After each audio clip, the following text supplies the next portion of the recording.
because there's so much growth in not only understanding the spaces you like to spend time in, but the spaces you dream of spending time in. As beings, we're all trying to find our space, or occupy space, or take up space, or find a space that's our own, that's your home. And you always have a home within your being, within your heart, within your physical vessel. And then we're all aiming to find ways to create homes within this world. And so to truly begin to bridge the gaps between those things, you have to be willing to solve your problems.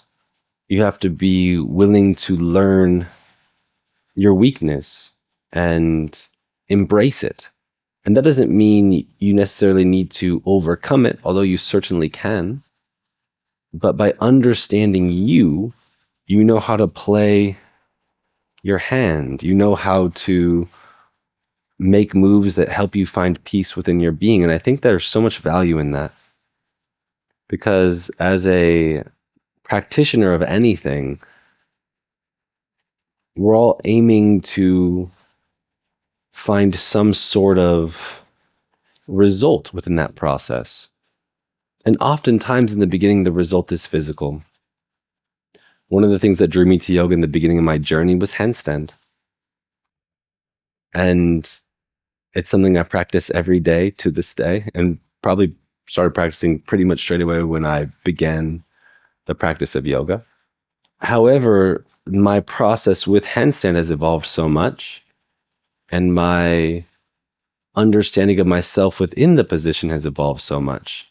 But everything starts simple, and it's beautiful to let it be simple at first, because you don't need to know the bigger reason for your beginning. You find it over time. You find it by showing up. And now, for me, at this point in my practice, at least at this point in my journey, is that I do all of this for the personal peace that it gives me. I think I've always done it for that reason. However, I needed to tell myself it was for many other reasons in the beginning, because those were my first inspirations. I spent time in those areas. I spent time in those places. And it showed me what I valued in terms of spending my time. Did I want to learn? Did I want to grow? Did I want to feel strong? Did I want to feel capable? Did I want to feel flexible? Did I want to feel connected, coordinated in the heart of myself, in the heart of my being? Like, all these different things are things I, have aimed for at some point in the practice, of course. Did I want to feel deeper amount of self-love and love for the people in my life and the environments and the world at which, I exist within.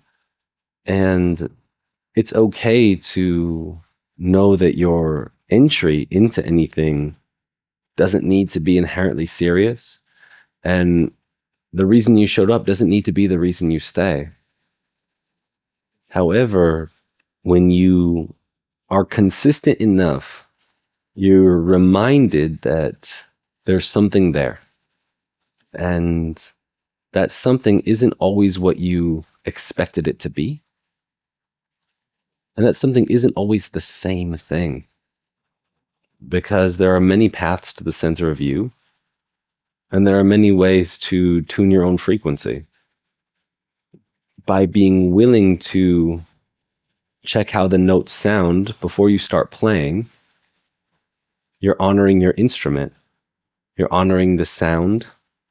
When you're honoring your ability to create harmony, to play beautiful music in the frameworks of your life, because you're truly in the moment and you're truly tuned into the experiences at which you find yourself in.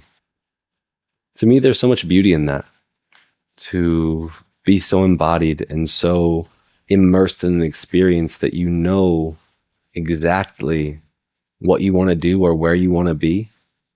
And you may not be there yet. However, you're so involved in the process that you're dialed into the details that make up the moment. And then from there, you really start to see everything so much more clearly and feel everything so much more vibrantly, because you're in this space that's unique to you. And you're in this space that in many ways is created by you. And the pulsing of your heart becomes the beat of your movement, and the rhythm of your breath becomes the engine of your experience. And from there, you carry forward, and you know that whether you're in the moment of a practice or in the moment of a beautiful discussion or in the moments of wandering and exploring the world, that these same activities sit in your conscious and subconscious state. And they help you develop and build into the magic and the fiber of your being. At least that's what I feel has been cultivated for me over all this time practicing. Is it's opened me not only to the potential of what I can do with my body, but to my human potential. It's helped me truly love the experiences of my life more because I'm in the experiences of my life more.